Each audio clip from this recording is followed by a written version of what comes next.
சிறைச்சாலை அப்படிங்கிற இடத்துல ரெண்டு விதமான விஷயம் சொல்லப்படுது. ஒன்று சிறை கதவு, இன்னொன்னு கை விலங்கு. இது ரெண்டும் உடைக்கப்பட்டது அப்படின்னு சொல்றாங்க.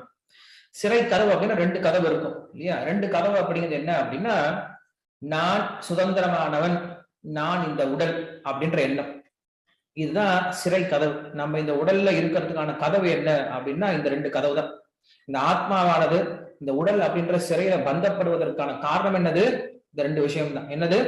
நான் இந்த உடல், நான் சுதந்திரமானவன் அப்படின்ற ரெண்டு எண்ணம் இருக்கு இல்லையா?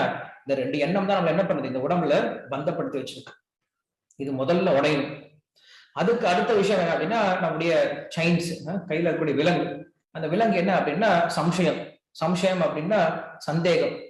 கடவுள் இருக்காரா? கடவுள் வழிபடலாமா? செய்வாரா? முடியுமா? நம்ம போவோமா? இதெல்லாம் நிஜமா? இதெல்லாம் நடக்குமா? அப்படின்னு நிறைய கேள்வி, நிறைய டவுட்ஸ் இருக்கு. இதுக்கு பேர் என்ன சொல்றோம்? கை விலங்குன்னு சொல்றோம். சோ எப்ப கிருஷ்ணன் நம்ம கையில கிடைச்சிட்டாரோ அப்ப இது உடைய ஆரம்பிக்குது அப்படின்னு சொல்றாங்க. அதே போல என்ன பண்றாரு வசுதேவர்? கொஞ்சம் கூட பயமே இல்லாம என்ன பண்றாரு? நடந்து போக ஆரம்பிச்சிட்டார். அவர் யோசிக்கல, குழந்தை எப்படி தூக்கிட்டு போக போறேன், யமுனை எப்படி கடக்க போறேன், இதெல்லாம் நடக்குமா நடக்காதா அப்படின்னு யோசிக்கவே இல்லையா. பகவான் பாத்துக்கிறார் அப்படின்னு சொல்லி நடக்க ஆரம்பிக்கிறார்.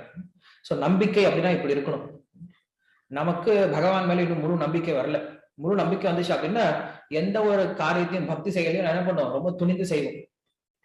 அவனுக்கு பகவான் மேல நம்பிக்கை கிடையாது. நம்மள என்ன சொல்லுவோம்? கிருஷ்ணர் மட்டும் என்னப்பா பண்ணுவாரு, அவர் மட்டும் என்ன பண்ண முடியும் அப்படின்னு சொல்லிடுறோம். நமக்கு முழுமையா நம்பிக்கை கிடையாது. கிருஷ்ணர் இருக்காரு, பட் இருந்தாலும் நானும் அப்படின்ற அந்த நானும் அப்படின்ற எண்ணம் தான் வருதே தவிர கிருஷ்ணர் பார்த்துப்பார் அப்படின்ற அந்த எண்ணம் முழுமையா வரல. ஆனா வசுதேவர் என்ன பண்றாரு? கொஞ்சம் கூட யோசிக்கவே இல்லை. அவர் யமுனையில இறங்கும் பொழுது தண்ணி அப்படி ஆர்ப்பரிச்சிட்டு இருக்கு. நதி அப்படின்னு சொல்லி சொல்றோம். நதி அப்படின்னா நாதம், பயங்கரமான சப்தத்தோட அந்த நதி ஆர்ப்பரிச்சிட்டு இருக்கு. சோ அப்படிப்பட்ட அந்த நதியில இறங்கும் போது அவர் கொஞ்சம் கூட யோசிக்கவே இல்லை. நமக்கு என்ன ஆயிருமோ, உயிருக்கு என்ன ஆயிருமோன்னு யோசிக்கவே இல்லை. கிருஷ்ணர் இருக்கார், பார்த்துப்பான்னு சொல்லி போறார். அந்த அளவுக்கு நம்மளுக்கு நம்பிக்கை அப்படிங்கிறது இருக்கணும் பகவான் மேல. ஸ்ரத்தை அப்படின்ற இடத்துல நமக்கு பக்தி ஆரம்பிக்குது. அந்த அளவுக்கு நம்பிக்கை இருந்துச்சு அப்படின்னா நம்ம பக்தியினுடைய முதல் படையில இருக்கும் அப்படின்னு அர்த்தம். சோ அப்ப அவர் நடந்து போக ஆரம்பிக்கிறார். இங்க நல்ல உதாரணம் சொல்றாங்க. என்ன உதாரணம் சொல்றாங்க அப்படின்னா, பகவானே சமுத்திரத்தை கடக்கணும் அப்படின்னா பாலம் போட்டுதான் போய் ஆகணும், ராமரா வரும்பொழுது.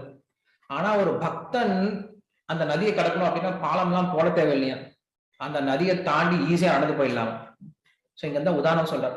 பகவானுக்கு என்ன பண்ணல, நதி பெரிய சமுத்திரம் இடம் கொடுக்கல. ஆனா பக்தனுக்காக என்ன பண்றார் பகவான்?